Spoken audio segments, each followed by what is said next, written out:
사막과 광야를 무작정 걷게 하실 때도 있을 것입니다. 따르십시오.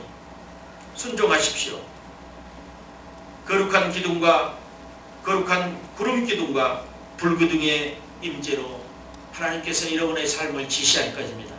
그 지시를 여러분들이 꼭 따르시기 바랍니다.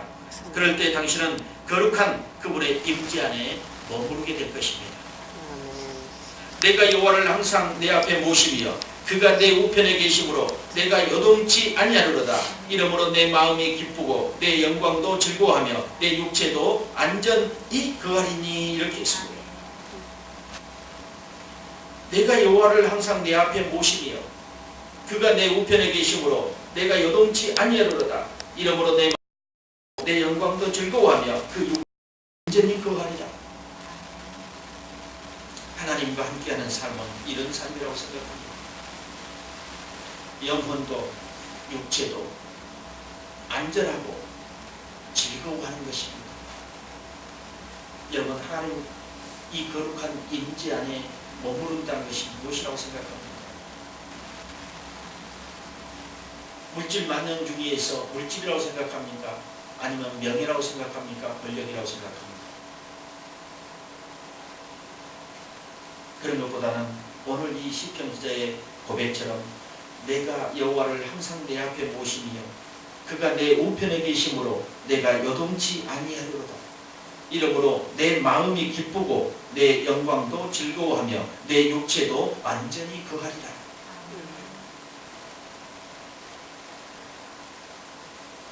분명한 것은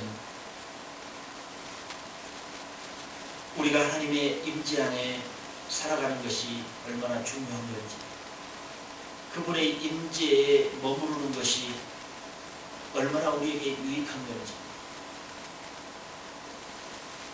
간혹 우리가 잊고 살아가는 적이 너무도 많습니다. 하나님께서 원하시는 가나안 복지를 향한 거룩한 행복 가운데 반드시 필요한 것이 이 땅에 살아가면서 그분의 임재 안에 머무르는 것입니다. 쉼없이 고통이 오고 쉼없이 고난이 오는데 예수님을 내 안에 모시지 않고 우리가 어떻게 그 고통을 이길 수 있습니까? 임재 안에 머무르기를 원하지만 예수님은 내 곁에서 떠나고 성령이 함께 역사하지 못하고 그 계명의 말씀과 약속의 말씀은 내 안에서 흩어져 버리고 그런 상황 가운데 어떻게 주님의 임재를 체험할 수 있습니까?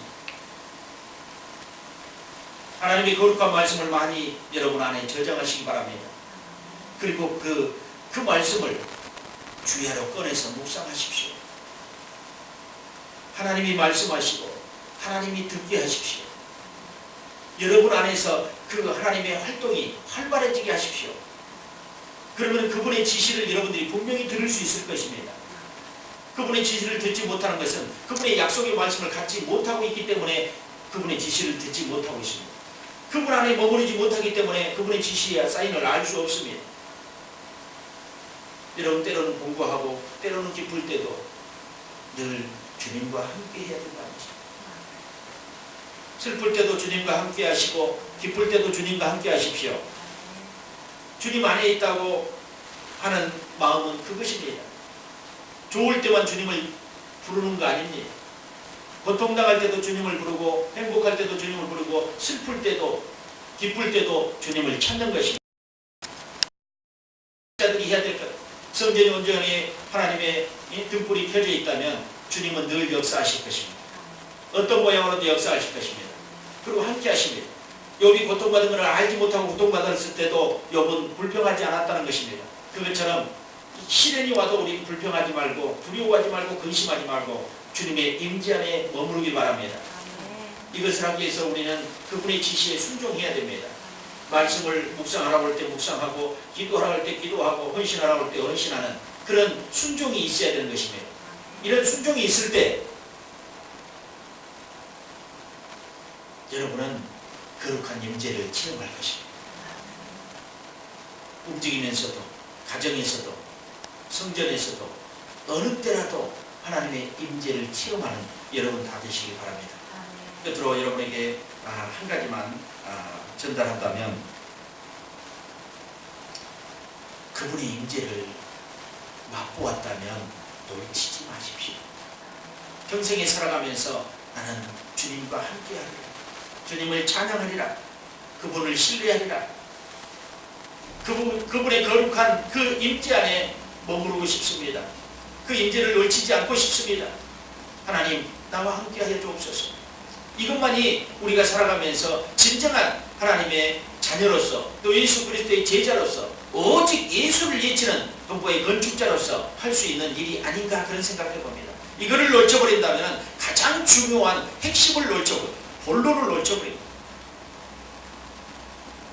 여러분, 목적을 가지고 살아가야지 수단을 가지고 살아가서는 안 됩니다.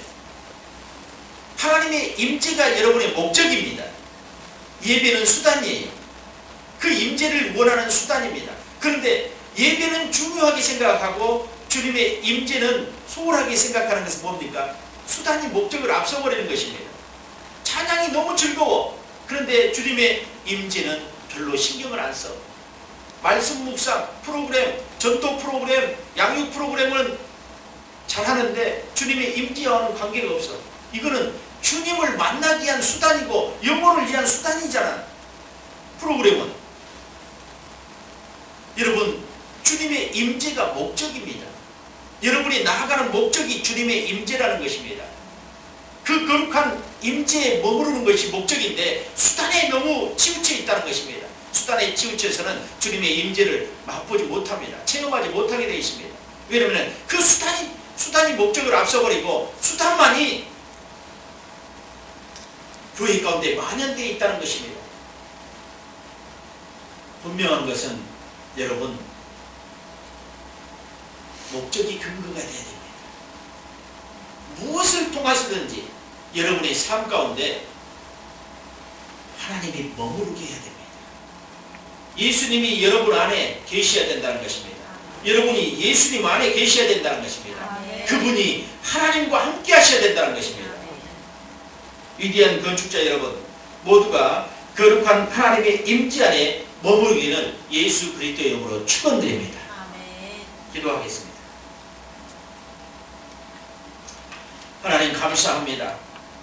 우리 주님께서 내가 여호와를 항상 내 앞에 모시며 그가 내 우편에 계심으로 내가 요동치 아니하리로다. 이러므로 내 마음이 기쁘고 내 영광도 즐거워하며 내 육체도 안전히 거하리라고 주님 말씀하셨습니다. 하나님,